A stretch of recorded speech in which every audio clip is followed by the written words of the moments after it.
Hello and welcome to my workshop and studio. I am Gregory Glessner, owner here at Homestead Strings. In addition to my work here, I teach private violin and viola lessons, and I hope to get back to performing after all the stay-at-home and quarantine orders are over. This project is specifically for my students who can't do regular lessons right now and need to keep up their learning about violin. I'm also making this series publicly available so that hopefully lots of you out there can learn something too. If you've had lessons with me, you'll know that I sometimes like to nerd out a bit, and you'll get to see plenty of that over the next several weeks. I call this course Strings, How and Who. This is the first installment in an 8-week course on how bowed strings work. We will focus on information that we as string players can actually use every day in our thinking and playing. Look for a new upload every Tuesday. There will be no fancy math or equations, but you should come away better able to think about and visualize why strings behave the way they do, and if you put that knowledge into action, you'll be a more rounded musician and string player. In the first 4 weeks of this course, we will discuss string and bow mechanics and how all that comes together to make tone. I'm especially looking forward to week 4 when we talk about bows because I get to play with fire. Stay tuned for that. In weeks 5 through 8, we will discuss and listen to some of the greatest violinists whom I've adored through my years as a violinist. We will learn about their lives and think about their sound in light of what we learned in our first 4 weeks together.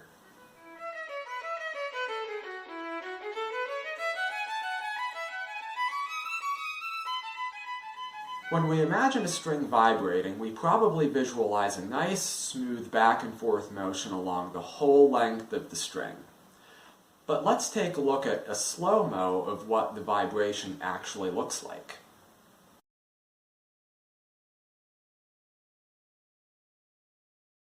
Wow, I think that kind of looks ugly, don't you? What's going on there? We've got a lot of complex physics happening, but we won't go there.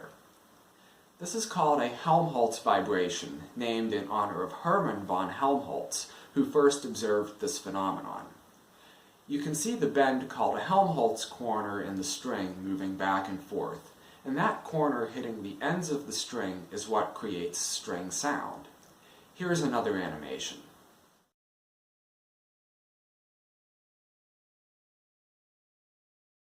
This animation highlights the stick-slip motion, where the bow hair grabs the string for a bit, only to have it forcefully stripped away the next moment. This is part of the reason string instruments are squirrely. The player has to balance their bowing to the whims of the string in order to start and perpetuate this crazy vibration. Now that we've seen the Helmholtz corner and stick-slip motion, let's cut back once more to the real-life slow-mo. We can see how the bow grabs the string and the corner takes it away. This is how a string vibrates under a bow. Now that we have a model of how a bow interacts with a string and how the string acts under a bow, we have half the battle won. We have sound. This Helmholtz vibration is what all string sound is based around, and everything to do with string playing comes down to something about this peculiar phenomenon. As I said before, we will not go in depth on all the weird physics.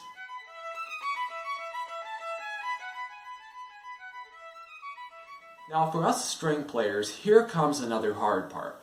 Making this vibration happen at the right frequency so it sounds like the right pitch and your teacher doesn't yell at you about intonation.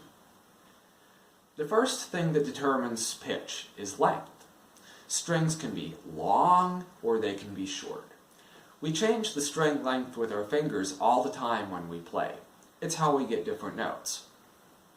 As string players, one of the first things we learn is shorter strings make higher pitches and longer strings make lower pitches. We almost take it for granted and might never ask the question, why is that? Let's go back to the Helmholtz animation.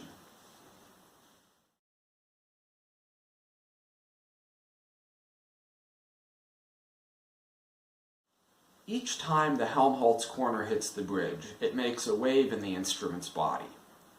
If that string were longer, that corner would have to travel farther before it gets to turn around and go back to slap the bridge. If it has to go a longer distance, it won't be able to make as many trips per second. The number of trips the corner makes back and forth in a second is the frequency of the sound. Higher frequencies are heard as higher pitches, and lower frequencies are heard as lower pitches. Fewer trips per second results in a lower frequency, and so a lower pitch. If the string were shorter, the corner wouldn't have as far to go, and would be able to make more trips back and forth. Since the trips happen more frequently, the corner slaps the bridge more times in a second, the frequency is higher, and we hear a higher pitch. This is why placing fingers accurately is so important. The Helmholtz corner is stupid. It doesn't know what it's doing. It just goes along until it gets bounced off of something, whether it's your finger or your bridge.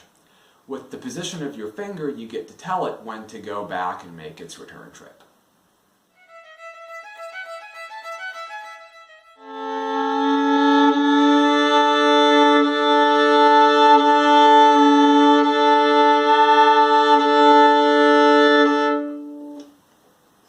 The second thing that determines pitch is tension.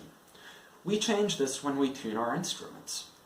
We all know that if you tighten a string, the pitch goes up. Why? It comes down again to the Helmholtz corner traveling up and down the string. When I tightened this string, I made the Helmholtz corner travel faster. You can hear as I tighten it back up. The pitch of the string goes up.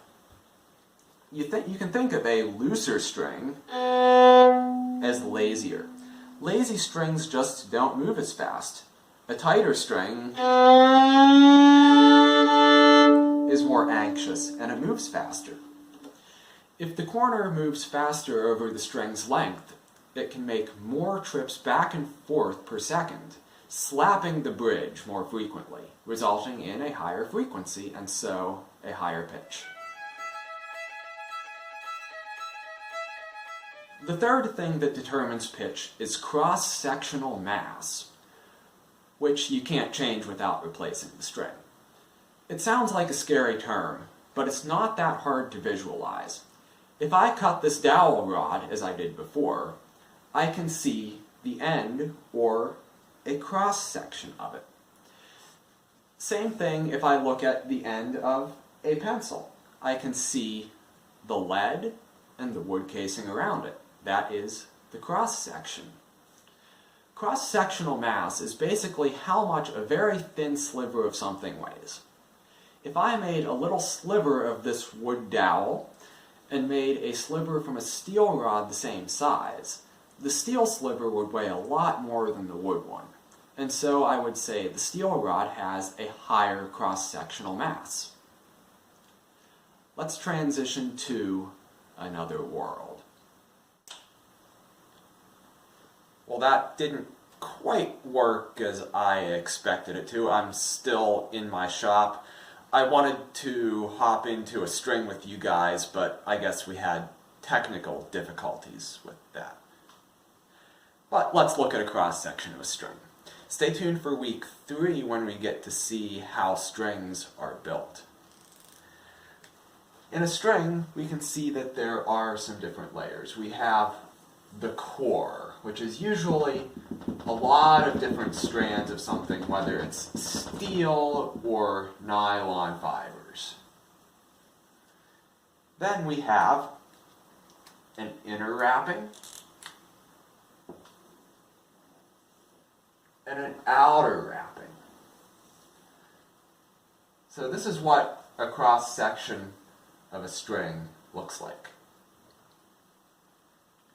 To influence the cross-sectional mass of a string, or how much a thin little sliver will weigh, we can make the layers thicker. We can add more thickness to one or both of these layers.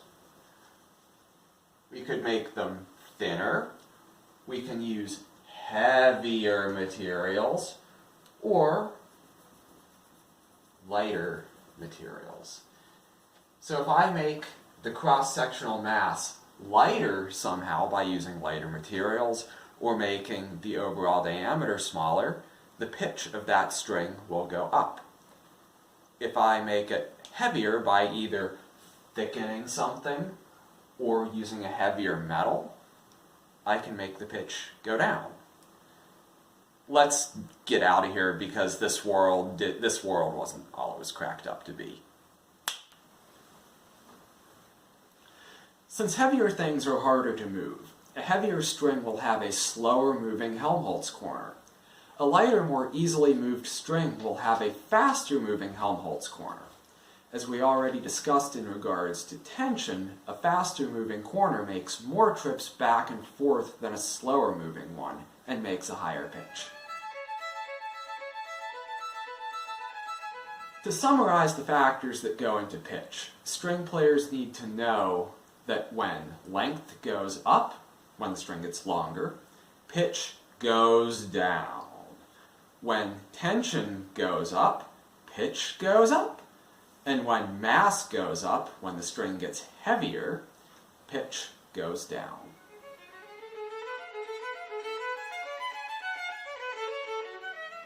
I will leave you with an experiment you can do at home, of course at your own risk and with parents' permission.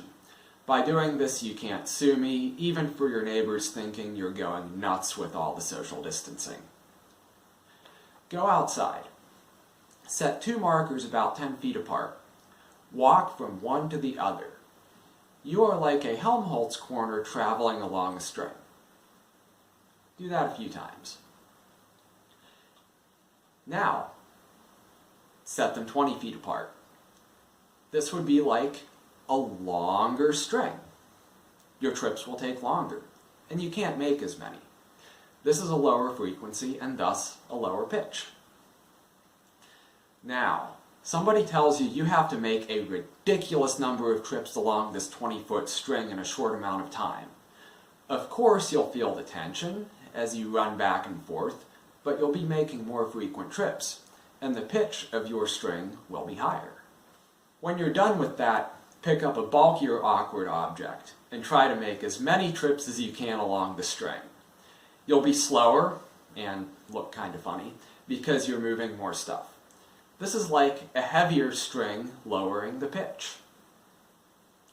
Alright guys, that's it for today. I'll be sending short assignments, just a few questions about the video, to my students, and anyone is welcome to leave comments or questions in the comments section below.